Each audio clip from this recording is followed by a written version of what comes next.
Hey everyone, welcome back.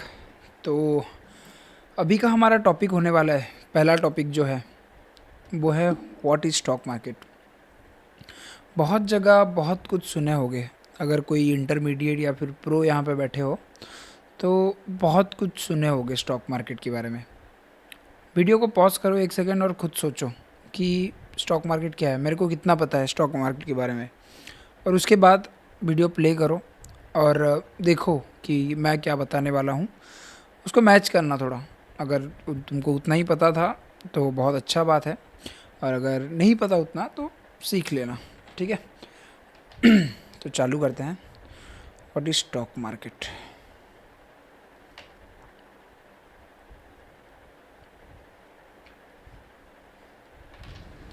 जैसे कि मैंने इंट्रोडक्शन वीडियो पे डिस्कस किया था कि स्टॉक मार्केट को हमको समझने के लिए हमको दो नज़रिया देखना पड़ेगा, टू पॉइंट ऑफ व्यूज़। ठीक है, एक है हमारा इंडिविजुअल और एक है हमारा company. Individual prospective and company prospective. एक इंडिविजुअल यानी एक आम इंसान कैसे स्टॉक मार्केट में आता है, कैसे स्टॉक मार्केट में खुद को इंट्रोड्यूस करता है, क्या क्या काम कर सकता है वो स्टॉक मार्केट में, और क्या क्या स्कोप होते हैं उसके लिए। ये हो गया इंडिविजुअल प्रोस्पेक्टिव। और वो दूसरा हो गया कंपनी प्रोस्पेक्टिव। एक कंपनी कैसे स्टॉक मार्केट में आता है, एक कंपनी का रोल क्या होता है स्टॉक मार्केट में, वो कंपनी क्या क्या काम कर सकता है। ठीक है, तो पहले हम कंपनी प्रोस्पेक्टिव देखेंगे, इंडिविजुअल प्रोस्पेक्टिव क्योंकि हमको आगे देखना ही है। हमारा सारा टॉपिक इंडिविजुअल प्रोस्पेक्टिव के ऊपर है, हम कोई कंपनी नहीं है, राइट। तो हम पहले कंपनी प्रोस्पेक्टिव देखेंगे कि स्टॉक मार्केट में एक कंपनी कैसे इंट्रोड्यूस होता है, कैसे आता है एक कंपनी, स्टॉक मार्केट होता क्या है। ठीक है, तो पहले बेसिक नॉलेज के लिए एक इतना डायग्राम अपने दिमाग में बना के रखो कि stock market is a place. ठीक है, जैसे होता है सब्जी मंडी, कपड़ा market, shoes market, electronics market, वैसे ही stock market is a place जहाँ शेयर्स का लेन देन होता है। अभी के लिए बस इतना जान के रखो, आगे जाके अच्छे से एक्सप्लेन करूँगा। Stock market is a place जहाँ पे कंपनी आती हैं, इंडिविजुअल्स आते हैं और यहाँ पे उनका लेन देन होता है। और इस लेन देन के बिजनेस को बोला जाता है ट्रेडिंग। ट्रेडिंग का मतलब कितनों को नहीं पता। जिन जिन लोगों को ट्रेडिंग का मतलब नहीं पता मैं उनको बता दूं। हम एक पर्टिकुलर चीज़ को खरीदते हैं ये सोच के कि आगे जाके हम इसको बेचने वाले हैं, एक मार्जिन सेट करके, अपना एक प्रॉफिट मार्जिन सेट करके। इस प्रोसेस को बोला जाता है ट्रेडिंग। मैं अगर सपोज़ ये पेन खरीद रहा हूँ, ठीक है, ये प्रोस्पेक्टिव से कि मैं इसको यूज़ करूँगा आगे जाके, ये मेरा पर्सनल पेन होने वाला है, इसको मैं यूज़ करूँगा, तो this is not trading business. ठीक है, लेकिन अगर मैं ये पेन को ख़रीद रहा हूँ आगे जाके बेचने के लिए, सपोज़ मैं इसको 10 रुपया में ख़रीदा हूँ और आगे मैं इसको 15 रुपये में बेच रहा हूँ। ठीक है, तो ये जो प्रोसेस हुआ, ये प्रोसेस को बोला जाता है ट्रेडिंग। ठीक है, trading is a business, type of business. अब बिजनेस कितने टाइप के होते हैं, ये थोड़ा मैं टाइम ले रहा हूँ, आराम से जाएंगे। बिजनेस कितने टाइप के होते हैं, बिजनेस मेनली 3 टाइप के होते हैं। पहला हमारा मैन्युफैक्चरिंग,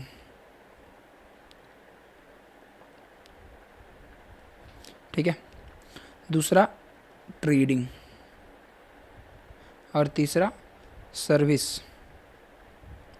ठीक है, मैन्युफैक्चरिंग बिजनेस वो बिजनेस होता है जिसमें हम कोई अगर प्रोडक्ट का बिज़नेस कर रहे हैं। सपोज़ मैं ये पेन का बिज़नेस कर रहा हूँ, तो मैं ये पेन को खुद बना रहा हूँ, मेरा खुद का फैक्ट्री है, मैं इसको बना रहा हूँ और एक मार्जिन में बेच रहा हूँ, इसको बोला गया मैन्युफैक्चरिंग बिजनेस।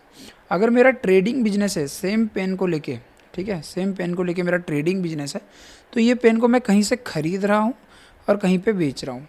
ठीक है, this is called trading business.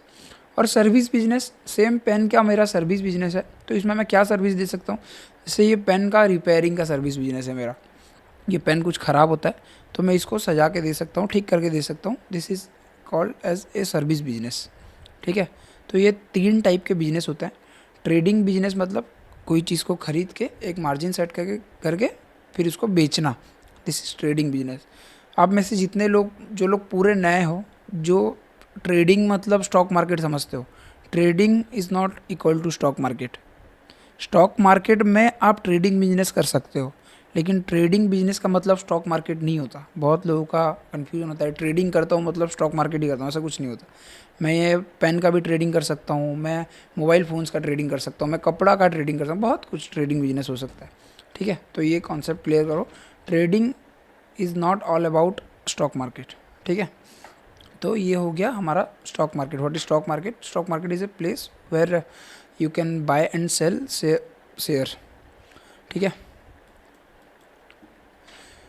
अभी हम आते हैं स्टॉक मार्केट में, हम एक कंपनी कैसे खुद को इंट्रोड्यूस करें। ठीक है, ये जो बताया हूँ इससे पहले, अभी जो बताया वो बस एक छोटा सा टॉपिक है, मतलब इसको आगे जाके मैं अच्छे से एक्सप्लेन करूँगा। अभी के लिए खाली दिमाग में उतना बैठाना है अपने को जो हम बात किए। ठीक है, तब वो बैठाओगे तो चीज़ें अच्छे से फिट बैठेंगी आगे जाके। ठीक है, वो मैं पूरा एक्सप्लेन नहीं किया हूँ अभी तक। तो आप लोग अगर सोचोगे कि स्टॉक मार्केट बस इतना ही होता है क्या, नहीं, इतना नहीं होता, बहुत कुछ होता है। ठीक है, कंपनी, कंपनी क्या है पहले समझते हैं। मैं एक स्टोरी के मदद से जाऊंगा आगे, एक स्टोरी बताऊंगा। उस स्टोरी को अगर आप सही से सुन लिए तो आप स्टॉक मार्केट का प्रोसेस समझ जाओगे एज कंपनी प्रोस्पेक्टिव। एक कंपनी कैसे स्टॉक मार्केट में आता है, आप वो प्रोसेस पूरा समझ जाओगे अगर आप ये वो स्टोरी को अच्छे से समझ गए। ठीक है, मेरा वॉइस थोड़ा डाउन है बुखार की वजह से, जस्ट इग्नोर। तो स्टोरी क्या है अपना? ठीक है, मेरा एक दुकान है, मैं एक बिजनेसमैन हूँ, मेरा नाम है कृष्णा। ठीक है, मेरा एक दुकान है, एक सपोज़ एक फास्ट फूड का दुकान है, like pizza, like other brands, Domino's, pizza हट, वैसे मेरा एक पिज़्ज़ा शॉप है और इसका नाम है के पिज़्ज़ा। ठीक है, इसका नाम सपोज़ मान लो के पिज़्ज़ा है, और ये मेरा जो पिज़्ज़ा है, ये जहाँ मैं खोला हूँ इस बिज़नेस को, ये लोकेलिटी में बहुत फेमस है। इसको मैं अपने होम टाउन संबलपुर में खोला हूँ, सपोज़ संबलपुर में खोला हूँ, और ये मेरा पिज़्ज़ा बहुत फेमस है वहाँ पे, क्योंकि उसका टेस्ट बहुत अच्छा है और उसका क्वालिटी बहुत बढ़िया होता है। तो इसके लिए मेरा ये पिज़्ज़ा संबलपुर में बहुत फेमस है।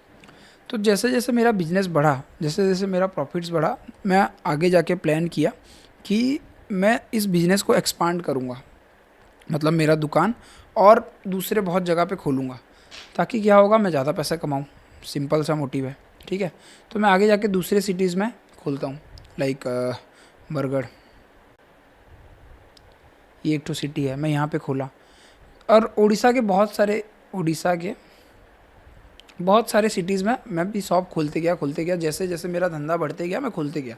ठीक है, एक लेवल पे आके मेरे को ये पता चल चुका था कि मेरा ये जो के पिज़्ज़ा शॉप है, ये उड़ीसा में एक ब्रांड बन चुका है। मतलब मेरे जैसा पिज़्ज़ा और कोई नहीं सप्लाई कर रहा है उड़ीसा में, फॉर एग्ज़ाम्पल। ठीक है, बढ़िया ब्रांड बन चुका है। तो मैं क्या चाहता हूँ, अभी मैं इसको और एक्सपांड करूँ, मैं दूसरे सिटीज़ में, दूसरे स्टेट्स में लेके जाऊँ, मुंबई, बेंगलोर, कलकत्ता, बहुत जगह लेके जाऊँ इसको। मेरा ये प्लान है आगे जाके। तो इतने सारे जगह जाने के लिए मेरे को पैसा चाहिए, सिंपल सा बात है, मेरे को पैसा चाहिए। ठीक है, तो मैं प्लान करता हूँ कि अभी जो मेरे को पैसा चाहिए, ये 2 तरीके से आ सकते हैं। एक, मैं खुद से डालूँगा, ठीक है, मैं खुद से पैसा लेके आऊँगा, या फिर मैं कहीं से लोन ले लूँगा। ठीक है, मैं कहीं से लोन उठा लूँगा या तो खुद से पैसा डालूँगा। सिंपल, खुद से पैसा डालने के लिए अभी मेरे पास उतना पैसा है नहीं। ठीक है, तो दूसरा तरीका क्या है, लोन। मैं लोन करके पैसा डाल सकता हूँ और मेरे बिज़नेस को एक्सपांड कर सकता हूँ। लेकिन अगर मैं लोन किया तो मेरे सर पे क्या टेंशन रहेगा, ईएमआई का, लोन रीपेमेंट का। मेरे को लोन भरना भी तो है आगे जाकर, अगर मेरा बिज़नेस नहीं चलता बाहर की सिटीज़ में तो। बाहर की सिटीज़ में कुछ कुछ अच्छा हुआ और मेरा नहीं चला तो मेरे को एक टेंशन है ईएमआई रीपेमेंट का, ठीक है। तो मैं ये दोनों चीज़ नहीं करना चाहता, ये दोनों चीज़ नहीं करना चाहता। और मेरे पास क्या ऑप्शन है? हाँ, मैं पार्टनर्स ले सकता हूँ बिजनेस में। मैं किसी को बोला कि आप बाकी का पैसा डालो और मेरे बिजनेस में पार्टनरशिप ले लो, एक तरीका है। लेकिन मैं जो अमाउंट एक्सपेक्ट कर रहा हूँ, मेरे को लग रहा है कि ये अमाउंट कोई इंडिविजुअल नॉर्मली देने से मना कर सकता है या फिर प्रॉब्लम हो सकता है देने में, क्योंकि अमाउंट बड़ा है। सपोज़ मेरे उड़ीसा भर में टोटल 20 आउटलेट्स हैं, 20 शॉप, ठीक है। और ये सब मिला के मेरे बिजनेस का कुल वैल्यू जो बनता है वो बनता है सपोज़ 1 करोड़, सपोज़, ठीक है। सब दुकान वुकान मिला के, सब कुछ मिला के मेरा जो नेट एसेट्स है वो बनता है 1 करोड़ का, मेरा वैल्यूएशन बनता है।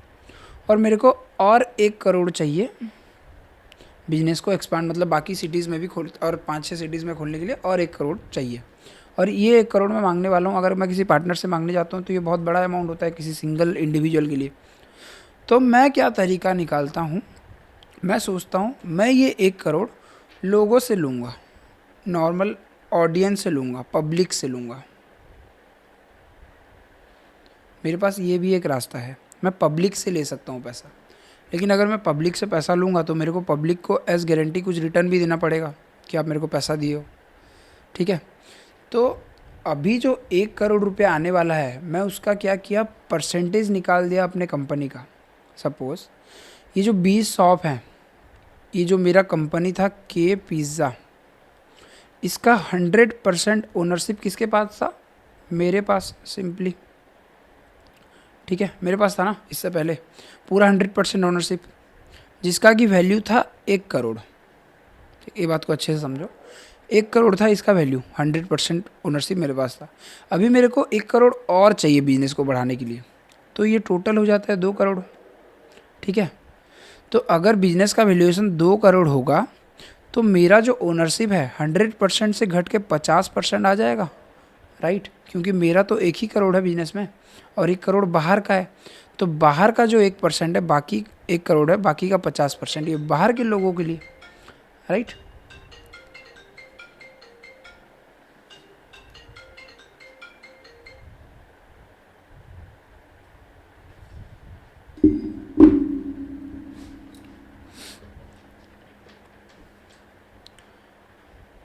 ओके, तो ये जो 50% मेरे को बाहर से आ रहा है, बाहर का जो 1 करोड़ आ रहा है, तो ये 1 करोड़ जो देगा मेरे को उसका है ये 50%। और ये 1 करोड़ मेरे को दे कौन रहा है? पब्लिक। कैसे दे रहा है, इस प्रोसेस को एक्सप्लेन करता हूँ अभी एक्सप्लेन करूँगा, कोई कन्फ्यूज़न नहीं, सब कुछ एक्सप्लेन करेंगे। तो मेरे पास बाहर से 1 करोड़ आने वाला है, मेरे को जो पता चल गया, और मैं डाइल्यूट कर रहा हूँ 50% अपनी कंपनी का, ठीक है। तो मैं ये 1 करोड़ का क्या करता हूँ, ये 1 करोड़ को मैं टुकड़ों में बांट देता हूँ, छोटे छोटे छोटे छोटे टुकड़ों में बांट देता हूँ। 100 रुपये का एक टुकड़ा है, 100 रुपये का, तो कितने टुकड़े होंगे? सिंपली 1 लाख टुकड़े होंगे, ठीक है। तो ये बनेगा 1 करोड़, डिवाइड कर लो अगर डाउट है तो 1 लाख टुकड़ों में मैं बांट दिया ये पैसा को। और मैं लोगों को ऑफ़र कर रहा हूँ कि ये जो टुकड़े हैं ये आप ख़रीद लो, इसके बदले मैं अपने कंपनी का ओनरशिप दूंगा आपको, ठीक है। इसके बदले मैं अपने कंपनी का ओनरशिप दूंगा आपको। तो अभी पब्लिक इंटरेस्टेड है क्योंकि 100 रुपया में ओनरशिप मिल रहा है। कोई अगर 100 रुपया डाल दिया तो वो एक छोटा सा ओनर हो गया ना मेरे कंपनी का इनडायरेक्टली, क्योंकि मैं उसको उसका हक दिया हूँ। कुछ परसेंटेज का, जो मैथ्स के टर्म में आएगा, जो परसेंटेज, कुछ परसेंट का वो ओनर है मेरे कंपनी में। कितना भी परसेंट बने, 0.001% बने, लेकिन है वो ओनर, ठीक है। तो ऐसे करके अभी लोग आएंगे मेरे पास और बोलेंगे मेरे को दे दो, मेरे को दे दो, ठीक है। कोई बोलेगा मेरे को 10 शेयर दे, मेरे को 10 टुकड़े दे दो। कोई बोलेगा मेरे को 100 टुकड़े दे दो। कोई बोलेगा मेरे को 1000 दे दो। 1000 मतलब 1000 इंटू 100, ये जो 100 के टुकड़े हैं मेरे को 1000 दे दो, ठीक है। कोई बोलेगा 1 दे दो, कोई बोला 10। तो ऐसे करके मेरे पास ऑर्डर्स आए, ठीक है, ऑर्डर्स आए। और मैं ये चीज़ का एक फ़िक्स ड्यूरेशन रखा था, लाइक 10 अगस्त से लेके अब हमारा 15 अगस्त तक। ये मैं न्यूज़ में डाल रखा था 10 अगस्त से 15 अगस्त तक। ये 5 दिन के अंदर मेरे पास आए टोटल 2 लाख टुकड़े के ऑर्डर।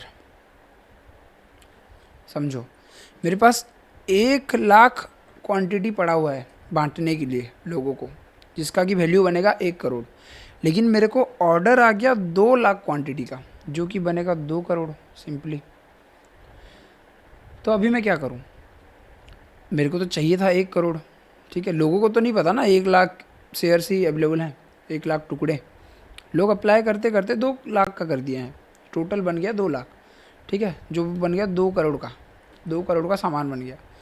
तो अभी मेरे को बांटना है, अभी मेरे को ये 1 लाख शेयर को बांटना है, और बाकी का जो 1 लाख एक्स्ट्रा आया है मेरे पास ऑर्डर, उसको मैं क्या कर दूंगा? रिफ़ंड कर दूंगा सिंपली। अगर आप किसी दुकान में जाते हो, कोई सामान अगर नहीं है वो दुकान में अवेलेबल, आप एडवांस जमा करके ऑर्डर दे के आते हो कि जब आ जाए मेरे को दे देना, और वो नहीं मंगा पाता वो चीज़, तो वो आपको सिंपली रिफ़ंड कर देता है आगे जाके, ठीक है। इसमें भी सेम प्रोसेस करेंगे हम।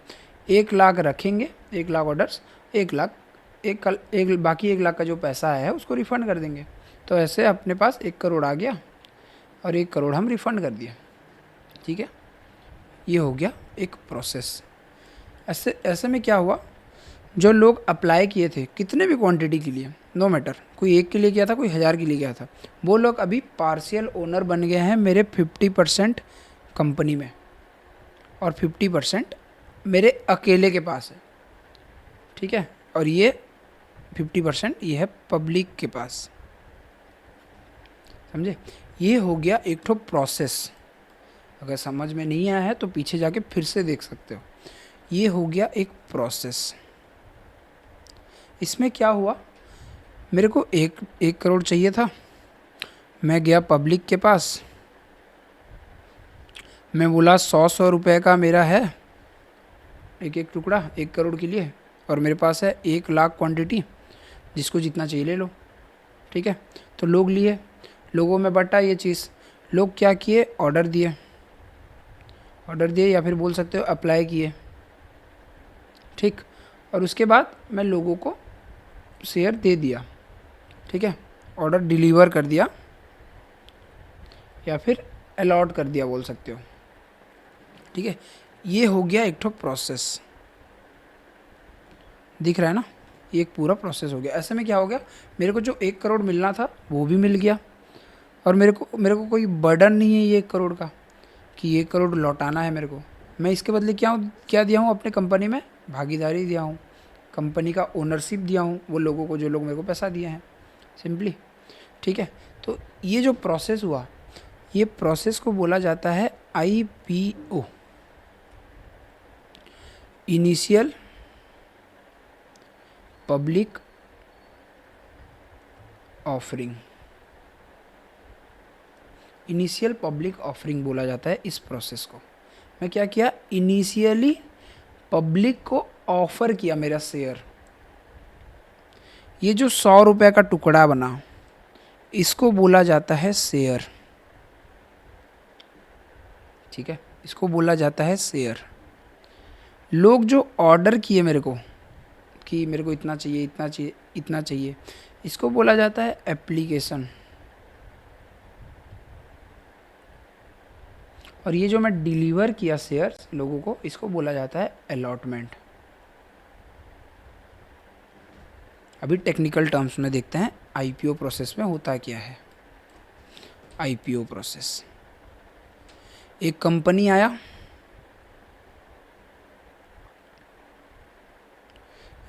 आया, खुद को इंट्रोड्यूस किया, वो कुछ पैसे का डिमांड किया, ठीक है।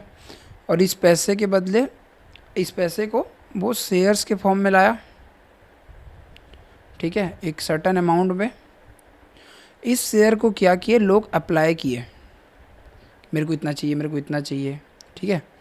इस प्रोसेस को बोला जाता है एप्लीकेशन रिसीव।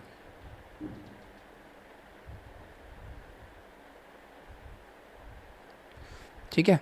उसके बाद क्या किया, मेरे को जितना चाहिए था, लोग ज़्यादा मांग दिए थे, मेरे को जितना चाहिए था मैं उतना रखा। मैं क्या किया, अलॉट किया,